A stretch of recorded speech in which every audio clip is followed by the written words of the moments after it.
kasi. Para hindi tuyo. First time naming mag-sleep together ng girlfriend kong itago natin sa pangalang Ramona.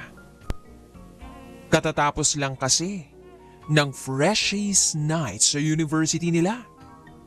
At dahil gabing-gabi na natapos, niyaya ko na lang siyang dito sa boarding house ko mag-sleepover. Pumayag naman siya. Ayun na. Inantay ko siyang dumating buong gabi. Dumating siya sa boarding house ko past 1 a.m. na. Nag-inuman pa pala sila ng mga classmate niya. May tama na si Ramona. Pero hindi pa naman super lasing. Sakto lang. Kaya niyaya ko munang pumasok sa kwarto at magpahinga. Maya-maya, may hiningi siya sa akin. Sabi niya, Daddy, planggana! Kumuha ako agad ng planggana at sakto, itinapat ko sa kanya yung planggana at bigla siyang sumuka. Buti na lang, umabot yung planggana.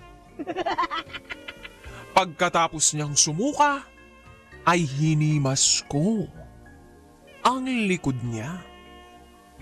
Tapos bigla siyang naghubad ng shirt niya. At ayun na, humiga na agad. DJ Rocky, nag-init ako sa mga nakakita ko. Ang laki! Woo! Ang laki ng dibdib ni Ramona.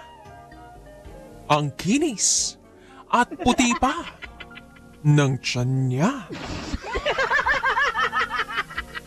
And wow, ang sexy ng abs niya. Napakasarap lamunin. Pero hindi ako nagpadaig. Inayos ko siya sa pagkakahiga. Pinatuwid ko.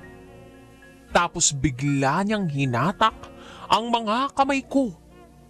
At pinaupo ako sa ibabaw niya. Well! Tapos kinuha niya ang mga kamay ko. At ipinahawak niya sa dalawang matayog na bundok ni Ramona. Wow na wow na wow. Pinagpapawisan ako. Ang bilis naman niya masyado. Tapos pinataob niya ako sa ibabaw niya. At hinalikan ako sa labi. Sobrang tagal. Amoy suka ang bibig niya pero ayos lang. Kaya ko pa naman. Kaya hinalikan ko rin siya. Sa labi. Sa leeg. Sa balikat.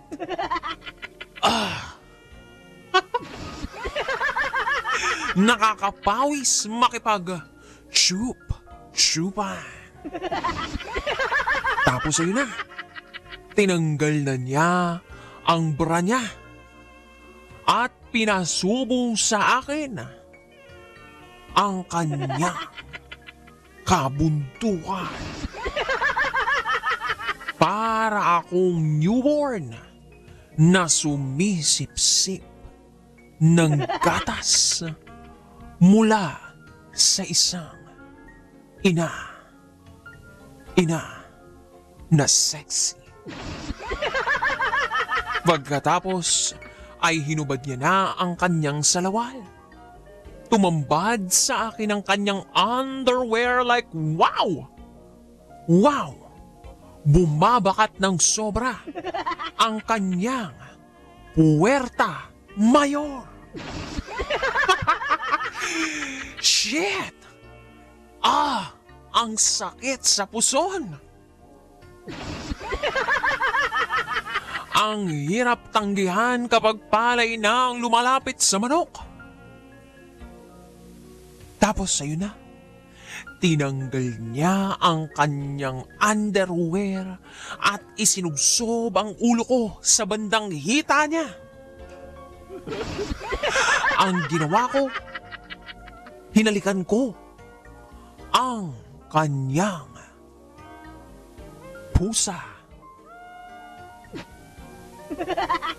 Pero hindi siya nakontento at ang sabi niya ay, "Babe, dilaan mo kasi para hindi tuyo."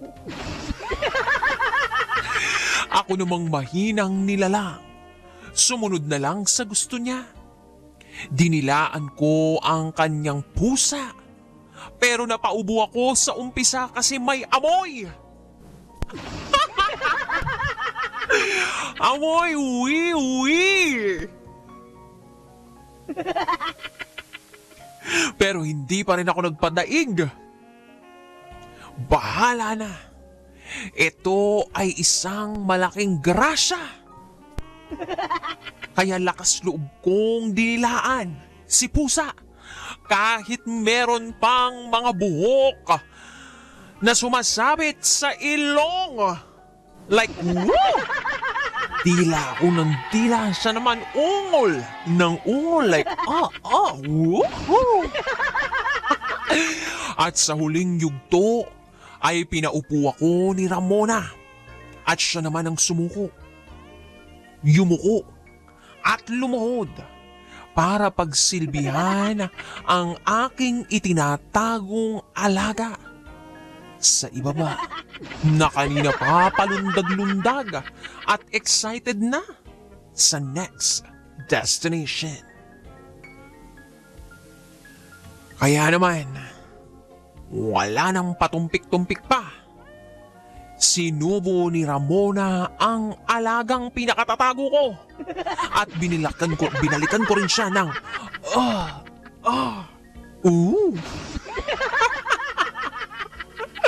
hanggang sa humiga na siya ulit.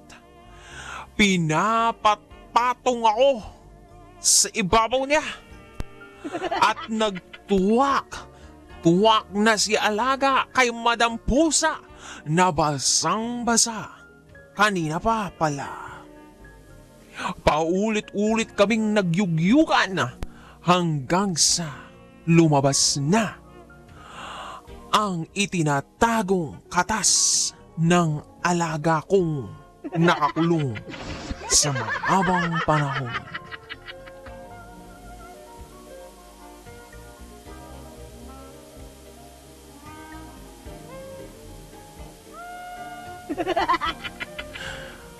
At napainom si Madam Pusa. Natapos din ang midnight snack ni Ramona at ng kanyang pusa. Pagkatapos ay nakatulog kami na walang saplot. Sa ngayon, DJ Rocky, ay hindi ko alam ang gagawin. Niyayaya na naman ako ni Madam Pusa, ay ni Ramona pala, for another round. Kaso, kailangan kong umuwi sa amin sa weekend kasi piyesta sa lugar namin. Hindi ko rin alam kung anong pipiliin. Uuwi ba ako sa piyesta namin o kay Ramona ako uuwi para magpiyesta? Ay, ang hirap pumili. Advice naman dyan, DJ Rocky. Sana mabasa mo ito bago sumapit ang annual weekend fiesta namin. Salamat sa pagbabasa. Hanggang dito na lang. Muli, ako si Jules.